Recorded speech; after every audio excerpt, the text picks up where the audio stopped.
I just always got all my skincare from my, like, the females in my life. I have a great salt scrub for you. You should get over here. Whoa.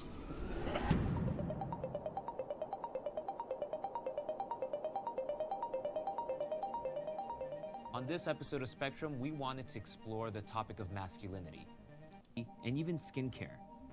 Our objective was to have an honest conversation about what it means to be a man today.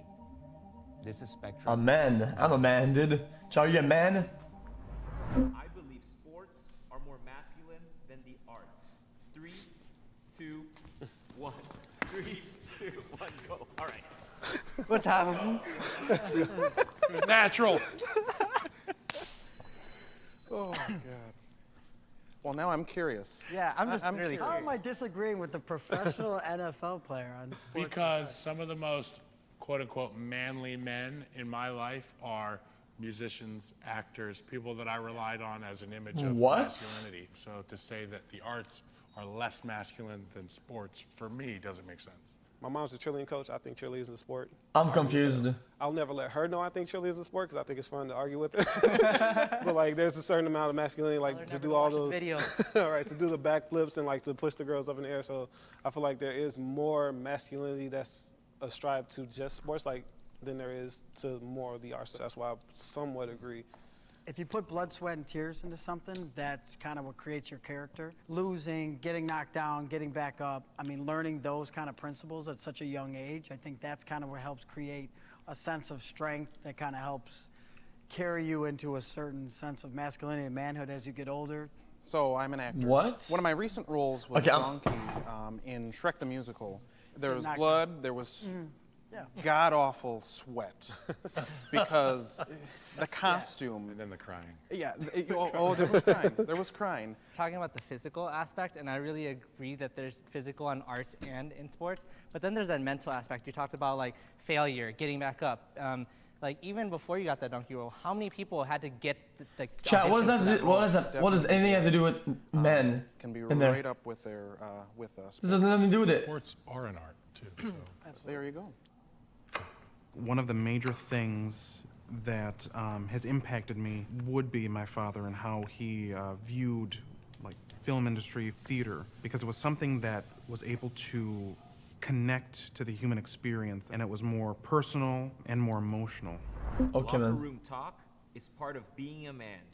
3, What? 2, 1. Okay, this is dumb, dude. I'll start it off because I spent a lot of time in locker room. You know, this phrase, locker room talk, has taken on a life of itself. Obviously, in the past years, it's been a hot button I'm sending this question to chat. and it has changed since I was a 6-year-old and I said my first swear word. Should be the head of the household. Should be the head of the household. 3, 2, 1, go. My grandpa was a colonel in the Vietnam War fighting for the country of Laos, and if anyone needed a How does I feel about that? they would talk to him. Anyone needed How did you feel anything, about that? he was the head logistics commander. And then my dad, he was like the head of a gang.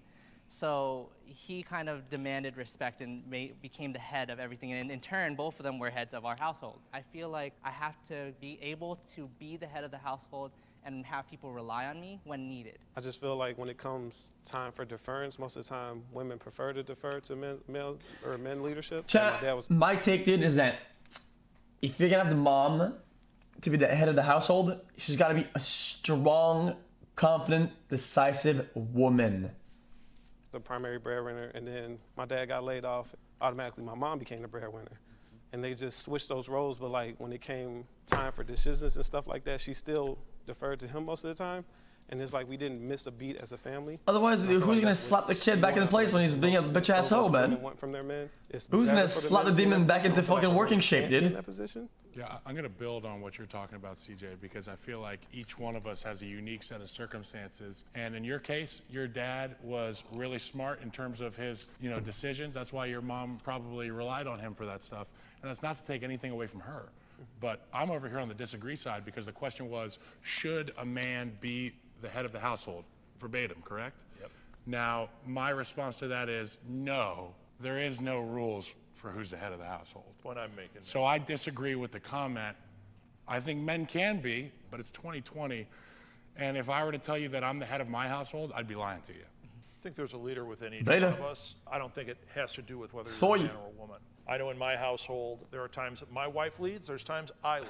We talk about leading up, leading down. We even let our daughter lead sometimes.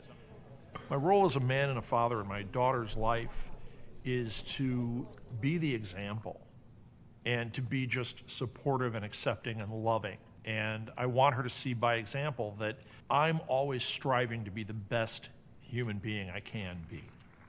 Okay. That's really what my role is. And she's the greatest joy in my life. I have discussed skincare with other men. 3, 2, 1, go. Why not? I have a great salt scrub for you. You should get over here. Well, I just always got all my skincare opinions from the females in my life. I don't know, I just didn't want to feel like I was any less of a man, so I didn't want to talk to other men. As we all get older, our skin starts to look like that bag that's been left out in the sun too long. And that's why skincare recently has become a thing for me. I've talked about it a bunch with guys. That's how I find out about beard oil. Mm-hmm. It wasn't my wife that said you need it. It was my buddy with a beard that said, hey, beard oil's awesome. I can think of a couple of friends that we talk about it pretty regularly. What the fuck is beard One of the oil, guys dude? was concerned about skin cancer. And if he wasn't talking to the guys about it, like, hey, what do you do? He might not have felt comfortable talking to a woman about it. So we just crack that open. We just talk about this stuff. What did you talk to the NFL player about? Just skincare. I'll be the first to do this, but yeah. Damn it. I strongly agree. I think it's Chat, important to I'm gonna be take Sivani today. This is My father's expectations for what it means to be a man. 3, 2, 1, go. other rumors. I'm gonna sulk myself over here now, guys. Never made it. This is a high bar. I am constantly still striving, but my father has different standards than me, and I'm proud of who I am, but there's a small part of me that's just like, I wish I could hit that bar, but it's also part of me that's like, there are some parts of that bar that I'm not gonna touch. Expectations, as we all know, within the family can be very tough. And I know you've alluded to this a few times today, and I feel for you. I really do. Like in my heart, I just want to give you a huge hug because I have a dad who has whether he knows he's putting them on me or not, Chat, there's unrealistic expectations. I hate people that are bald. The name on the back of my jersey, we share. The number I eyebrows chose to wear was the same that he wore. Are more like the decisive, dude. Profession, the same. I will never be my dad because he was a world beater in his They're field. more like pronounced. But I also, in the journey striving for his acceptance, I found myself proud of who I am. And that is being a man. Yeah. And being your own man. And like I really hope we can find you. If we have this conversation again, I really hope that we can have you at least on the somewhat, because I struggle with that too. And Okay. it's a real thing. I'll go I next. can't think of any time in my life when I would tackle Kyle Long for $1 million. 3, 2, 1, go. Let's go. Come and get it, boys. Challenge accepted. Oh, okay. Come here. Kill him. Thank you guys. We're fun. Get in here, guys. They should have killed him, dude. Okay, not like, you know. Come on, we're forcing the group fun. Come on. Go work. I'm proud to be a man because of who we are right now, evolving our thinking, of becoming Okay, more next. sensitive. Chat, it was I did, you know.